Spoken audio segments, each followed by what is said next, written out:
Assalamualaikum warahmatullahi wabarakatuh. Perkenalkan nama saya Ahmad Rafiq dengan NIM 20601215100008 kelas reguler dari kelas proyek. Pada kesempatan kali ini saya akan mempresentasikan usulan topik tesis saya yaitu tentang Productivity Management Dashboard yang studi kasusnya berupa Design Studio, IOU Studio. Mari kita mulai dari fenomena umumnya.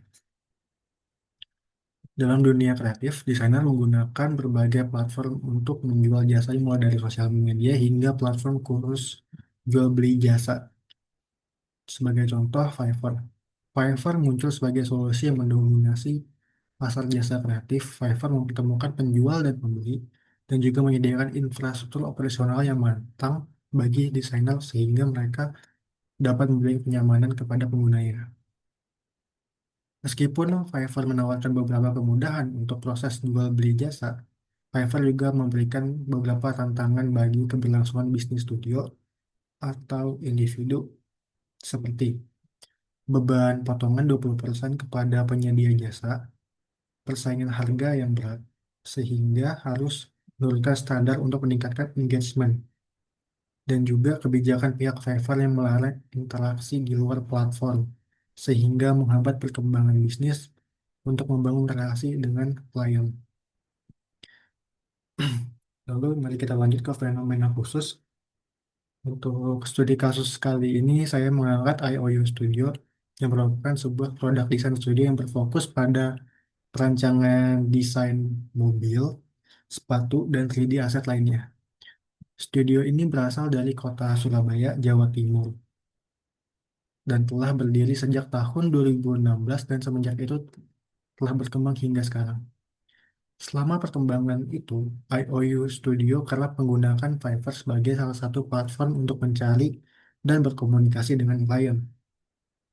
Sekarang, studio ini ingin melakukan transisi terhadap pasarnya, mulai dari mengurangi ketergantungannya terhadap platform Fiverr dan akan mencari dan menangani klien secara organik.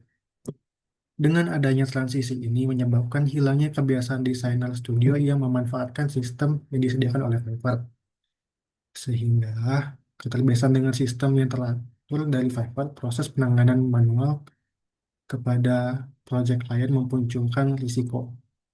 Hal ini juga diungkapkan oleh studio ownernya sendiri bahwa project manajemen memunculkan ketakutan, risiko, dan dapat memicu human error. Penelitian ini menjadi suatu urgensi dikarenakan IOU Studio membutuhkan sebuah wadah operasional di tengah masa perkembangan dan transisinya mereka.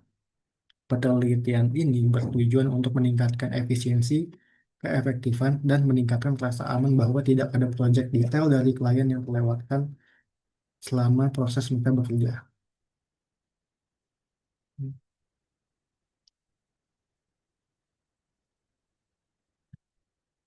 Mari kita lanjut ke literatur review. Untuk literatur review ini saya sudah mendapatkan sebuah 3 jurnal, yang salah satunya itu dari Scopus.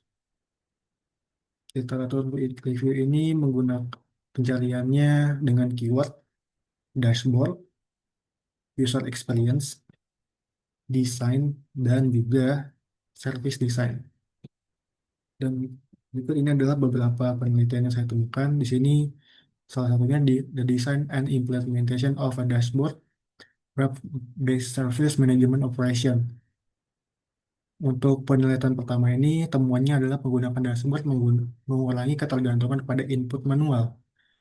Sebagai contoh, Microsoft Excel dengan bukti skor UAT 84% menandakan sistem masuk dalam kategori sangat baik dan juga bisa mempercepat proses layanan manajemen.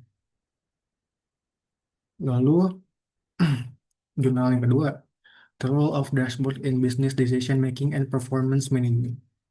Dashboard yang efektif mengubah data kompleks menjadi grafik yang mudah dipahami, memberikan wawasan bisnis untuk pengambilan keputusan yang cepat dan optimal.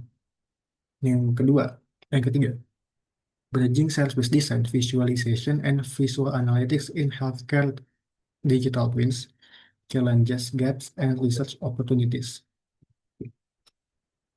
Temuannya adalah makalah ini menguraikan tantangan yang kurang dieksplorasi dalam pengembangan visual digital twins. Digital twins ini adalah sebuah implementasi dari suatu proses yang sifatnya real life diubah menjadi versi digitalnya, maka disebut digital twins. Selanjutnya, dengan meninjau sistem terbaru, kami mengamati bahwa meskipun komponen visual dan interaktif terus berkembang, prinsip desain layanan seringkali tidak ada atau dilakukan tanpa kesengajaan. Selanjutnya, kita ke gap penelitian. Untuk gap penelitian sementara ini, saya mendapatkan salah satu yaitu belum ditemukan penelitian yang mendigitalisasikan proses kerja suatu studio yang dari bersifatnya manual hingga menjadi dashboard dengan pendekatan service design. Lalu identifikasi masalah. Masa transisi menyebabkan hilangnya sistem manajemen yang selama ini disediakan Fiverr, menciptakan proses bisnis studio yang belum pasti. Kedua, tidak adanya media atau dashboard untuk memantau status project dan beban tim, mengakibatkan sulitnya pengambilan keputusan seperti prioritas oleh studio manajemen atau studio owner. Ketiga, meningkatnya risiko human error seperti terlewatnya deadline atau detail permintaan klien yang tidak tercatat. Selanjutnya, rumusan masalah. Hilangnya alur proses bisnis yang terbiasa dari Fiverr menciptakan alur proses bisnis yang belum pasti sehingga menyebabkan pengambilan keputusan studio menjadi lebih sulit dan meningkatnya risiko human error. Selanjutnya, research question. Untuk research question ini saya menggunakan pernyataan biasa yang dimulai dengan apa, mengapa, bagaimana. Untuk pertanyaan apa dimulai dari apa saja touch point yang memiliki kendala operasional pada desain studio selama masa transisi dari ekosistem Fiverr menuju client management secara organik. Selanjutnya, mengapa terjadi pengurangan efisiensi dan efektivitas dalam proses kerja karyawan studio dengan flow pekerjaannya sekarang. Yang sekarang itu maksudnya masa sebelum transisi. Selanjutnya, pertanyaan yang bagaimana? Bagaimana merancang sebuah productivity management dashboard menggunakan pendekatan service design yang mampu untuk mengintegrasikan semua kebutuhan desain studio untuk meningkatkan efisiensi dan efektivitas kerja karyawan studio. Sekian dari saya. Assalamualaikum warahmatullahi wabarakatuh. Terima kasih.